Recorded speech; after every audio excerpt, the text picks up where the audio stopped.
હું તમને વાર્તાના વડલા ભાગ 1 ગીજુભાઈ બધેકાને એક વાર્તા કહીશ જેનું નામ છે મદદની સીડી. ધીમો ચોમાસાની ઋતુ હતી. ધીમો ધીમો ધીમો વરસાદ આવતો હતો. એક કીડી અને તેનું બચ્ચું પુલ પરથી પસાર થતું હતું અને ધ્યાન રાખતું હતું કે લપસાઈ ન જાય. ત્યાં જ એક સામેથી એક વિશાળ હાથી દાદા આવતા હતા. કીડીનું બચ્ચું કહે, મામા આ પેપર પગ દેશે ને તો આપણે તો રામ રમી જશે. તો કીડી કહે, આ હાથી દાદા એવા નથી, આ પેપર પગ નહીં દે. ત્યાં તો હાથી દાદા પાસે આવી ગયા. કીડી કહે, જોજો હાથી દાદા અમને પેચી ન નાખતા. તો હાથી કહે, હા હા હું થોડી ના ગાંડો છું એમ કહી હાથી દાદા આગળ ચાલ્યા. ત્યાં જ કીડી કહે, ઉભા રહો હાથી દાદા, તમે અમને જીવનદાન આપ્યું છે, અમારા પૂરતી કશીક પણ જરૂર પડે તો અમને કહેજો. તો હાથી કહે, આ નાનકડી કીડી મારી શું મદદ કરતી હતી એમ કહી હાથી દાદા આગળ ચાલ્યા. હાથી દાદા કાચીડા પર પગ દેવાના જતા ત્યાં કાચીડો આગો ખસી ગયો અને તે બંનેની લડાઈ થઈ. પછી તો કાચીડાએ હાથીની પૂંછ પકડી લીધી અને તેના પીઠ પર થઈ કાનમાં ઘૂસી ગયો અને હાથીને બચકો ભરવા લાગ્યો. હાથી ત્યાં બેભાન પડી ગયો અને બીજી બાજુ તો કીડીબેન ઘરે પહોંચી ગયા હતા.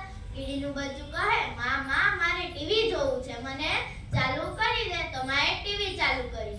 એમાં ન્યૂઝ આવતા હતા. એમાં આવતું હતું કે એક હાથીભાઈ રસ્તા પર બેભાન પડી ગયો છે. તો કીડીનું બચ્ચું કહે, મામા આ એ જ હાથી દાદા છે ને જે આપણને સામે મળ્યા હતા એ?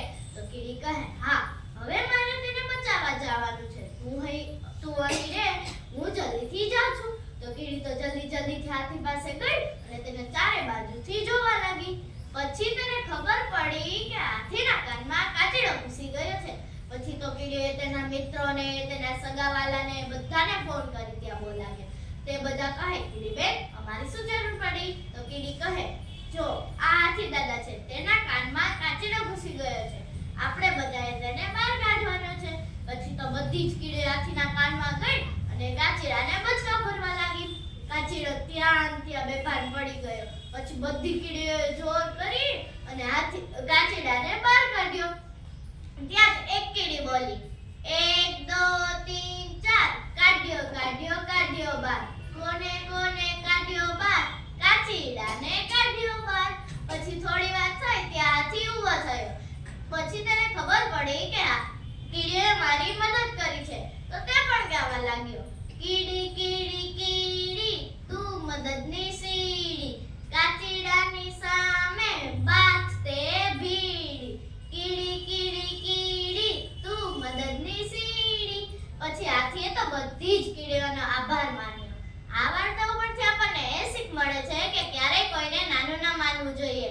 ક્યારેય કોની જરૂર પડે કઈ જ ખબર નથી પડતી. જે સીવવાનું કામ એક મોટી તલવાર નથી કરી શકતી તે એક નાનકડી સોય પણ કરી શકે છે.